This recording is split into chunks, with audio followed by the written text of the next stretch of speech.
Underrated. This series is definitely being underrated. क्यों? क्योंकि अगर आप अपने आप को न्यूज़ से हमेशा अपडेटेड रखते हैं, अगर आप इंडिया में चल रहे हर एक लफड़ों से अपने आप को अपडेटेड रखते हैं, तो ये सीरीज न सिर्फ आपको पसंद आएगी बल्कि समझ में भी आएगी।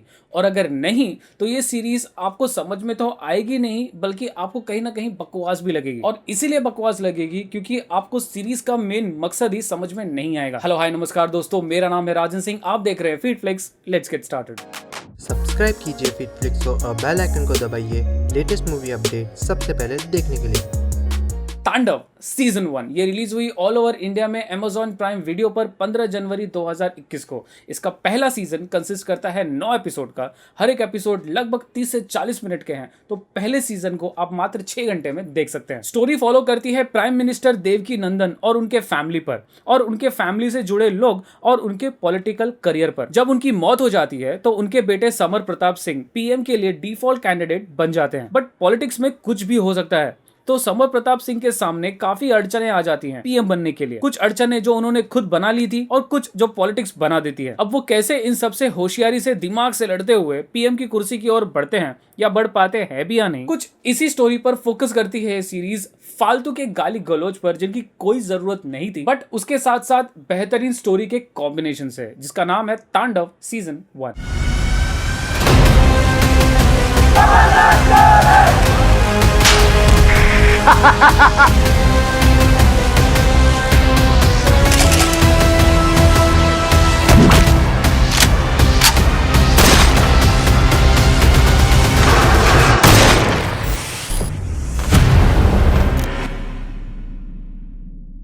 फर्स्ट थिंग्स फर्स्ट, इस सीरीज को समझने के लिए, इसमें क्या क्या दिखाया है वो समझने के लिए, इस सीरीज को पसंद करने के लिए ये बहुत जरूरी है कि आप इंडिया में चल रहे हर एक लफड़ों से हमेशा अपडेट रहें, वरना ये सीरीज आपको बिल्कुल बकवास लगेगी। बट ट्रस्ट मी, सीरीज बिल्कुल भी बकवास नहीं है। सबसे पहले हम सीरीज के स्टोरी के बारे में बात करते हैं। ये सीरीज कम से कम वक्त में ज्यादा से ज्यादा इंडिया में चल रहे या हो चुके लफड़ों को कवर करती है। जैसे इसमें संजय गांधी और इंदिरा गांधी का नाम इनडायरेक्टली लिया गया है। इसको देख के कभी कभी संजय की बहुत याद आती है। शुक्र है तुम इंदिरा नहीं हो।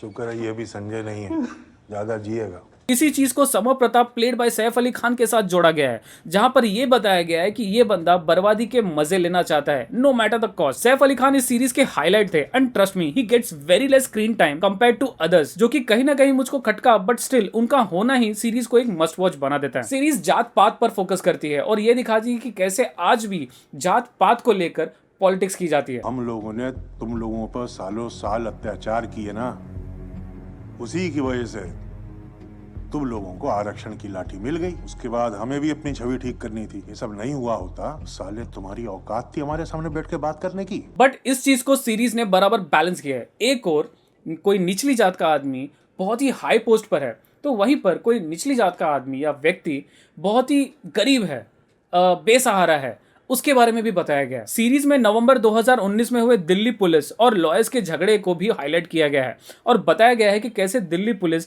कितनी निर्दयी है और कैसे फैक्ट्स को तोड़ मरोड़ती है अपने कंफर्ट के लिए। क्योंकि क्या है ना, कोर्ट में ना रिवीजन का टाइम नहीं मिलता, और वैसे भी आजकल आपकी वकीलों के साथ बन नहीं रही है। सीरीज में सोशल नेटवर्क द्वारा फेक न्यूज कैसे फैलाए जाते हैं उसे भी दिखाया गया है। सीरीज में हम वीएनयू यानी कि विवेकानंद नेशनल यूनिवर्सिटी के कुछ स्टूडेंट्स के बारे में जानते हैं, जिसे हम सब जानते हैं इनडायरेक्टली जेएनयू यानी कि जवाहरलाल नेहरू यूनिवर्सिटी से कंपेयर किया गया है, जो कि हम सभी जानते हैं कि काफी न्यूज में थी और हमेशा रहती है for XYZ reasons. Series short में ही सही मुस्लिम्स पर हो रहे अत्याचार पर फोकस करती है, प्लस डिमोनेटाइजेशन को भी कवर करती है। सो ये सीरीज बहुत ही कम वक्त पर सिर्फ पॉलिटिक्स नहीं, इन सारी चीजों को भी कवर करती है। और ये सारी चीजें आपको तभी पसंद आएगी when you give two damns about all this topics, क्योंकि आजकल माने या ना माने सब यही सोचते हैं कि यार अपने को क्या करना है, इससे अपने को क्या फर्क पड़ रहा है, या ये जो चीज हो रही है इससे अपने को क्या फर्क पड़ रहा है। और मेरे ख्याल से यही एक कारण है जिसकी वजह से इस सीरीज को इतना अंडररेट किया जा रहा है। और कहीं ना कहीं आजकल सीरीज और मूवीज देखने वालों को, ज्यादातर बॉलीवुड के सीरीज और मूवीज देखने वालों को गाली गलौज ज्यादा पसंद है, गाली गलौज में मजाक मस्ती ज्यादा पसंद है, जो कि कहीं ना कहीं इस सीरीज में मिसिंग है। बट अगर इस सीरीज को हम एक सीरियस नोट पर देखें तो ये उन सारे मुश्किल टॉपिक्स को हमारे सामने दिखाती है जो कि कहीं ना कहीं इंडिया के हिस्ट्री में हो चुके हैं। अब ऐसा नहीं है कि हमारे साथ में नहीं हुआ है तो हमारे साथ नहीं होगा, डायरेक्टली या इनडायरेक्टली हम कहीं ना कहीं इसका शिकार भी होते ही हैं। अब मैं यहाँ पर ये नहीं कह रहा कि सीरीज में दिखाए गए हर एक जो चीजें हैं वो सही है, क्योंकि हर एक चीज का दो पहलू होता है। अब सीरीज दोनों पहलू नहीं दिखा सकता, क्योंकि दोनों पहलू दिखाएगा तो कॉन्ट्रडिक्ट हो जाएगा। वो एक पहलू दिखाता है और मेरे हिसाब से आप उस एक पहलू को देखिए और अपनी ही राय बनाइए और अपने राय के हिसाब से डिसाइड कीजिए कि क्या ये सही था या सीरीज गलत दिखा रही थी। मैं ये नहीं कह रहा कि सीरीज में जो भी दिखाया गया है आपको उसे सच मान लेना चाहिए या उन सारी चीजों को झूठ बोल देना चाहिए। अपना दिमाग लगाओ। मेनली कहूँ तो सीरीज हमें ये दिखाती है कि पॉलिटिक्स कितनी गंदी है इंडिया में, या पॉलिटिक्स कौन से लेवल पर गिर चुका है कि हम कहाँ कहाँ घुस के अपने पॉलिटिकल करियर को, यानी कि हमारे पॉलिटिशियंस अपने पॉलिटिकल करियर को बढ़ाने के लिए या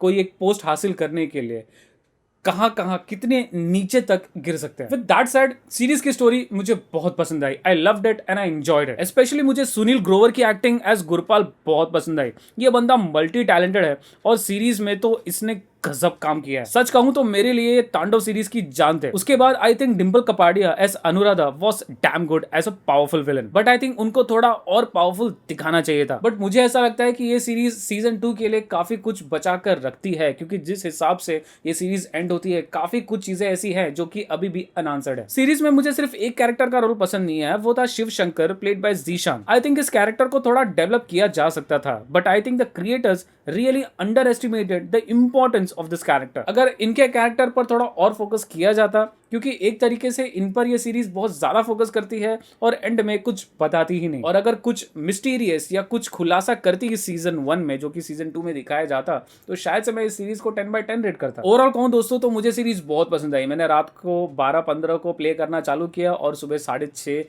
या 6 बजे तक मैंने इसे पूरा देख लिया। तो इसीलिए इन सारी चीजों को ध्यान में रखते हुए मैं इस बेहतरीन सीरीज को रेट करूंगा 8.5 आउट ऑफ 10। दोस्तों कहीं मत जाइए, क्योंकि वक्त आ गया है नेटफ्लिक्स के गिव अवे के क्वेश्चन का। क्वेश्चन पूछने से पहले आपको बता दूं कि हमारे पिछले वीडियो के जितने भी नेटफ्लिक्स के गिव अवेज हैं वो हमारे ऑफिशियल इंस्टाग्राम पेज पर या फिर हमारे ऑफिशियल यूट्यूब कम्युनिटी पोस्ट पर अपडेट किए जाएंगे, और अनाउंसमेंट के तुरंत यानी कि 24 घंटे के अंदर विनर को हमसे कांटेक्ट करना है, वरना उनका give away null and void हो सकता है। सो दोस्तों इस वीडियो का भी सवाल बहुत ही सिंपल है। आपको नाम बताना है उस सीरीज का जिसका मैंने अभी रिव्यू किया, उसके आगे उसका ईयर ऑफ रिलीज मेंशन करना है, उसके आगे वर्ड रिव्यू मेंशन कर देना है और उसके आगे लगाना है वर्ड फिटफ्लिक्स। आई मीन इतना आसान सवाल कौन पूछता है। रूल्स बहुत ही सिंपल है। सबसे पहले आपको इस वीडियो को लाइक करना है, चैनल को सब्सक्राइब करना है, हो सके तो बेल आइकन भी दबाना है, हमारे इंस्टाग्राम पेज पर हमें जरूर फॉलो करना है, वरना आपका give away null and void हो सकता है। सो दोस्तों ये था हमारा रिव्यू बेहतरीन Amazon प्राइम वीडियो की सीरीज तांडव सीजन 1 का, जिसे आप देखना बिल्कुल ना भूलें। उम्मीद करता हूं कि आपको हमारा ये सीरीज रिव्यू पसंद आया होगा, और अगर आपको हमारे ऐसे सीरीज रिव्यूज,